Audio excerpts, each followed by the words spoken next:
Beef and broccoli is a dish that seems deceptively simple. While the list of ingredients is nothing out of the ordinary for Asian fare, it's the technique that really makes the dish.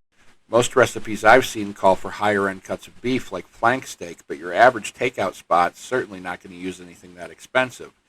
So here's how they do it. Here I'm using some eye of the round. The best practice would be to remove all the outer fat. There's not much there to render flavor, and underneath sits a lot of silver skin, which is pretty inedible. So we're just going to clean it up. As for your local takeout spot, if a menu just says beef instead of telling you the cut, what you're probably eating is beef knuckle. It's a very lean subprimal found between the top and bottom round. I suspect it's because it sits so conspicuously close to the animal's outhouse it's not a desired home cut, which is great for restaurants. Nothing wrong with it. It remains remarkably cheap at restaurant supply stores. But most of you won't want to manage a 15-pound subprimal, and it does take some moderate skill to trim. So we're just going to use the closest thing. Really, the cut of beef is not so important because the tenderness that's characteristic in this dish is achieved through a technique called velveting. So any lean beef will do. Let's just fast forward to when this is trimmed. And we're back. Now, you don't want to cut with the grain of the meat. You want to go across the grains like you see here. The longer fibers would be tough, and we're not going to be putting in enough time to deal with that. Going across the grain is going to help us have a more tender end product. Try to cut about 1/8 of an inch thick, but don't really worry about cutting evenly. We're going to lightly pound this out. We're using just about every other trick to tenderize it. Next, we'll give this a little hammering. For this cut, we'll go with the rigid side of the meat mallet. Just lightly tap it. We're breaking up the fibers in the meat to tenderize it, but you can also use this to tap the meat into an even thickness. Once we finish that, we'll cut the meat into 1.5-inch squares. Doesn't have to be perfect, but try to keep them similar in size so they'll cook evenly. And after that, we're ready to velvet the meat. Now, this is just a simple marinade. I like to waste a zip-top bag on this. And we add 2 tablespoons of water, a tablespoon of rice wine vinegar, a tablespoon of soy sauce, and 2 tablespoons of cornstarch. If you find an authentic recipe for this, it'll likely call for Shaoxing rice wine, which is the dark variety.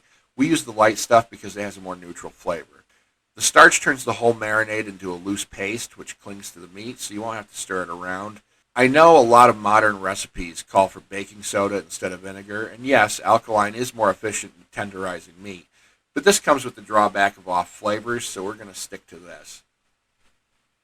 Now just shuffle it around a bit off camera, because why not? And once it seems to be mixed evenly, pop it in the fridge for an hour or two.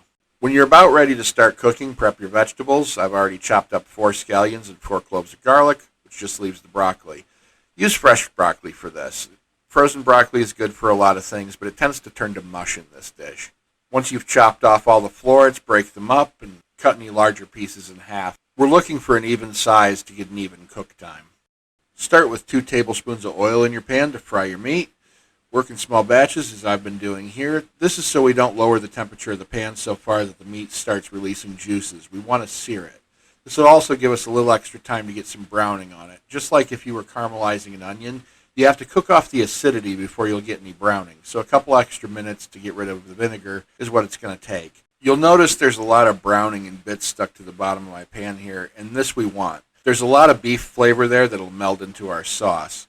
Take it as brown as you can, but don't let it go black and burn. If it starts to get too dark, add a little more oil.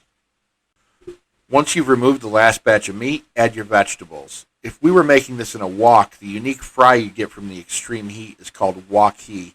We're not going to accomplish that kind of heat on a stove, not even on an industrial one like this. So we're just looking to have this use up any oil left in the pan and get a quick initial cook that darkens the bright green you see here. Keep it moving. We don't want anything to stick. Now, dump the meat back in, and it's time to bring it all together with a sauce. For that, we add 3/4 of a cup of water, a 1/2 cup of soy sauce, a 1/3 cup of brown sugar, and a tablespoon of oyster sauce. I'm adding a pinch of red pepper flake instead of the traditional white pepper. And from here, the cook time is really your preference, how done you want your broccoli. For me, when you can easily poke a fork in the stems, it's done. The broccoli is to my liking, so all that's left is to thicken the sauce.